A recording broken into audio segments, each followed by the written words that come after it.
haven't quite seen anything on the floor of the Senate, as I saw the senator from South Dakota challenged earlier today. I was watching proceedings on the floor. I wonder if the senator from South Dakota would like to maybe respond to really accusations of misleading information, I guess is the kindest way I could describe it. Well, I appreciate the senator from Arizona yielding. I appreciate the discussion of all our colleagues on the floor here this evening who are pointing out not only how flawed this process is and that it's being conducted behind closed doors in contradiction of all the promises and the commitments were made, that this is going to be a transparent, open process. The senator from Arizona has been great at, I think, holding the other side accountable when it comes to these all these pronouncements about how this is going to be an open and transparent process. Clearly, that's not the case. There's something going on right now that we're not privy to, and I think at some point they're going to throw something, as the senator from Arizona said, at the wall, hoping that this latest thing will stick. But I do want to make one observation with regard to the discussion that's been held earlier today, because someone, a member of the other side, senator from Minnesota, had indicated that he thought that this chart was somehow inaccurate or misleading.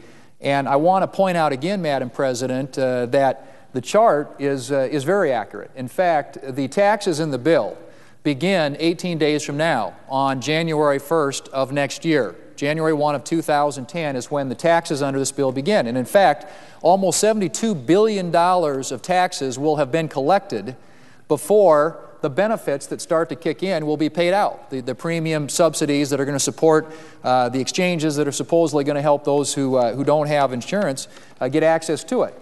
That's 1,479 days from now. Now, what the senator from Minnesota got up and said is, he said, and I quote, "We are entitled to our own opinions. We're not entitled to our own facts. The facts is benefits kick in on day one, and the large majority of benefits kick in on day one, and we shouldn't be standing up here with charts that say the exact opposite."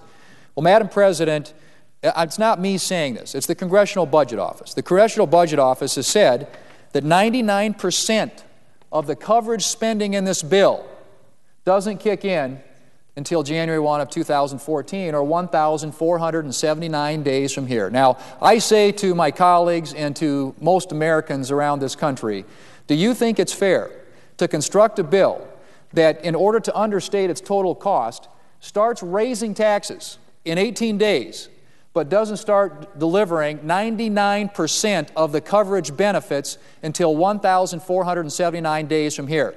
Now, if the other side wants to have an argument about whether 99% of the coverage benefits kick in the year 2014 or 100%, I'm happy to have that argument. The point is simply this. Taxes start 18 days from now. Tax increases. $72 billion in taxes will have been imposed upon the American people, and the benefits 1,479 days from now. So, Madam President, I want to make that point and refute the argument that was made by the senator from Minnesota that a large majority of benefits kick in on day one. 99% of the benefits don't kick in until later. Now, incidentally, I have an amendment that I hope we get a chance to vote on that will delay the tax increases until such time as the benefits begin. We think it's only fair to the American people that we synchronize the tax increases with the benefits. Now, many of us don't support the tax increases in the first places, which was why we'll be supporting the Crapo amendment tomorrow to recommit the tax increases back to the committee and hopefully get rid of them. But if you're going to have tax increases and you're going to start raising revenue immediately, then you ought to start paying out the benefits at the same time, or at least delay the tax increases so that the benefits and the tax increases are synchronized.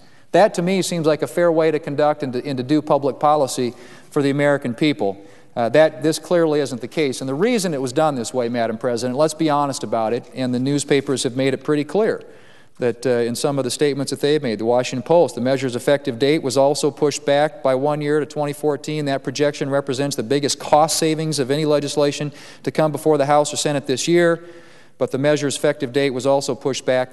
They keep pushing the date back to understate the cost. The reason they want to start collecting revenue right away and not start spending until later is because they know that if they start the spending earlier on, they're going to start inflating significantly the cost of this thing, and the goal was to try and keep it under $1 trillion.